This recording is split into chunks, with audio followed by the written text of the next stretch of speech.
Reporter वहाँ पर आती है। उसे मेट्रोमैन कहीं भी नहीं दिखा होता, ये सिर्फ उसका वहम होता है, यानी उसको अपने ख्याल में आवाज आई होती है। वो जब उस मॉल ओनर को देखती है जो कि असल में मेगामाइंड है, तो उसके साथ एलिवेटर के जरिए नीचे चली जाती है और उससे मेट्रोमैन की बातें करने लगती है। तो वो और भी ज्यादा उदास हो जाता है। तो रिपोर्टर उसे कंसोल करती है। अब मेगामाइंड को पता था कि उसने बॉम्ब गिरा दिया है, जल्दी वो ब्लास्ट कर जाएगा। तो वो रिपोर्टर से कहता है कि तुम फौरन से यहाँ से निकल जाओ, ओके गुड बाय। रिपोर्टर के जाते ही मॉल में ब्लास्ट हो जाता है। लकीली मेगामाइंड भी बाहर होता है, लेकिन उस पर सारा कंक्रीट आकर गिरने लगता है और अब वो वहाँ से अपनी सीक्रेट प्लेस पर आ जाता है। वहाँ पर उसे एक आइडिया आता है कि क्यों ना एक और सुपर हीरो बनाया जाए और फिर मैं उसी से लड़ाई करूँ। या हो सकता है कि वो इतना सुपर बन जाए कि मेरे हर काम में मदद कर सके। उसका एक्सपेरिमेंट सक्सेसफुल हो ही जाता है। वो मेट्रोमैन के डैंड्रफ का एक फ्लेक लेता है और उसमें से डीएनए लेकर कोई चीज बनाता है, जिसे वो चीज में भी इंजेक्ट करेगा वो सुपरमैन बन जाएगा। तभी मेगामाइंड को रिपोर्टर की कॉल आती है, क्योंकि रात को इनमें फोन नंबर एक्सचेंज हुए थे और रिपोर्टर समझ रही होती है कि ये मॉल ऑनर का नंबर है। वो मॉल ऑनर को, यानी जो कि असल में मेगामाइंड है, उसे बताती है कि मुझे मेगामाइंड की सीक्रेट लोकेशन का पता चल चुका है। मेगामाइंड को बहुत हैरानी होती है और वो अपने पेट फिश को छुपाता है और इससे पहले कि अपने एक्सपेरिमेंट्स को छुपा सकता,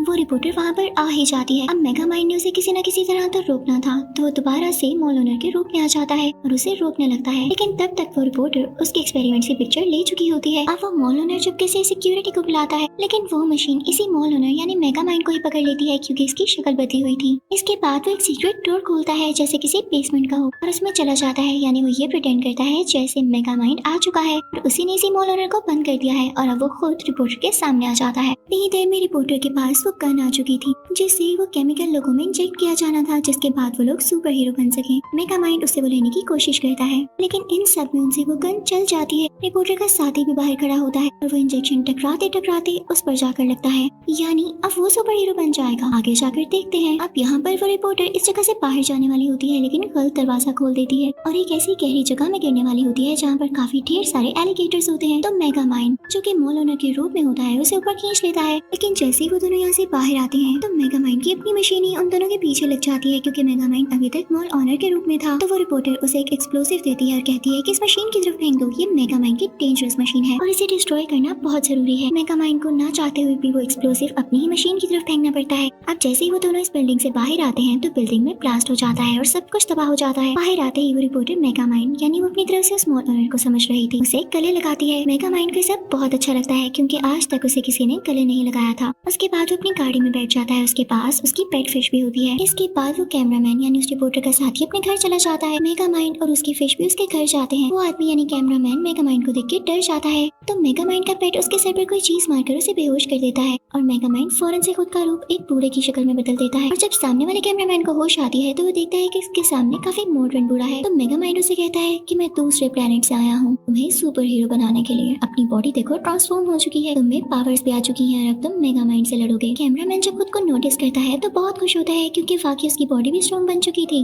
और वो अंदर से भी स्ट्रॉन्ग फील कर रहा था। अब मेगामाइंड उसे मिलता है और उन दोनों में फाइटिंग शुरू हो जाती है। साथ ही साथ मेगामाइंड उसे इनडायरेक्टली ट्रेनिंग भी दे रहा होता है और अब मेगामाइंड खुश होता है कि दोबारा से उसकी जिंदगी में ट्विस्ट आया है।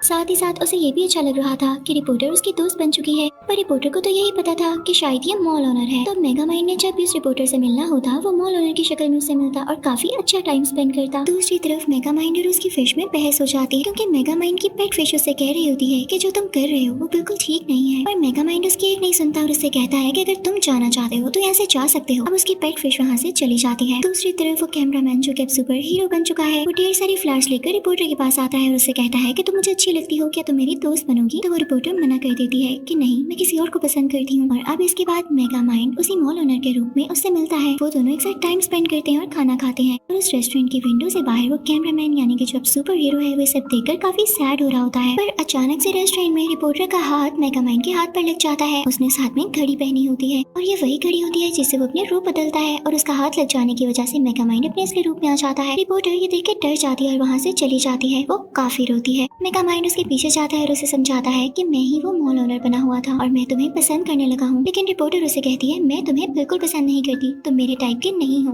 ना हमारा कोई मैच है, तुम यहाँ से चले जाओ। मेगामाइंड बहुत उदास होता है और अपना सर नीचे करके वहाँ से चला जाता है। बारिश भी हो रही होती है और दोनों ने अपने रास्ते अलग कर लिए होते हैं। अब सारी रात मेगामाइंड उदास रहता है, लेकिन जब सुबह होती है तो वो सोचता है कि क्यों ना सुपरमैन से लड़ाई की जाए और अपनी जिंदगी में ट्विस्ट वापस लाया जाए। वो सुपरमैन के घर जाता है, उसकी दीवार तोड़ते हुए अंदर जाता है तो देखता है कि वहाँ पर चोरी का माल पड़ा हुआ है। सुपरमैन उसके पास आकर कहता है मैं खुश नहीं हूँ, मुझे इस जिंदगी भी अच्छी नहीं लगती, तो मैं बुरा बनना चाहता हूँ। मेगामाइंड उसे कहता है कि मुझसे लड़ो, तुम एक अच्छे इंसान और मैं बुरा हूँ, तुम मुझे ही लोगों की नजर में बुरा रहने दो और मुझसे लड़ो आकर। पर सुपरमैन कहता है नहीं, मुझे नहीं लड़ना, मुझे अपने काम से काम रखना है। तो मेगामाइंड उसके सामने उस रिपोर्टर का नाम लेता है और कहता है देखो वो कल रात मेरे साथ थी। तो इस बात पर सुपरमैन को काफी गुस्सा आता है और वो मेगामाइंड से लड़ने लगता है। दोनों में काफी फाइट होने लगती है। मेगामाइंड को बहुत गुस्सा आ जाता है, वो एक बड़ा सा कॉपर बॉल उठाकर सुपरमैन पर फेंकता है, लेकिन उसे तोड़ते हुए बाहर आ जाता है। ये देखकर मेगामाइंड बहुत हैरान हो जाता है कि जिससे मेट्रोमैन बना वो भी तो कॉपर पार्टिकल्स थे, लेकिन ये सुपरमैन जिसमें उसी मेट्रोमैन का डीएनए है, इसे कॉपर बॉल से कुछ भी नहीं हुआ, तो जरूर मेट्रोमैन जिंदा हो सकता है। वो फौरन से उस जगह पर जाता है, उसके साथ वो रिपोर्टर भी होती है और वो लोग उस जगह पर जाते हैं जहाँ पर वो मेट्रोमैन को देख के हैरान रह जाते हैं। उसने अपनी बियर्ड बढ़ाई होती है और उसके पास काफी म्यूजिकल इंस्ट्रूमेंट्स होते हैं। मेगामाइंड मेट्रोमैन से पूछता है कि ये सब कैसे, तुम मरे नहीं थे? तो मेट्रोमैन उसे बताता है कि नहीं, मुझे रियलाइज हो गया था कि तुम ही असल हीरो हो, तुम में ज्यादा पावर्स हैं लेकिन तुम उसका ठीक से यूज नहीं कर रहे, तो मैं चुपके से पीछे हट गया और उस रात मैंने नकली स्केलेटन तुम्हारी तरफ फेंका था और मैंने सोचा कि मैं भी अब चुपकर जिंदगी गुजारूंगा और म्यूजिशियन बन जाऊंगा,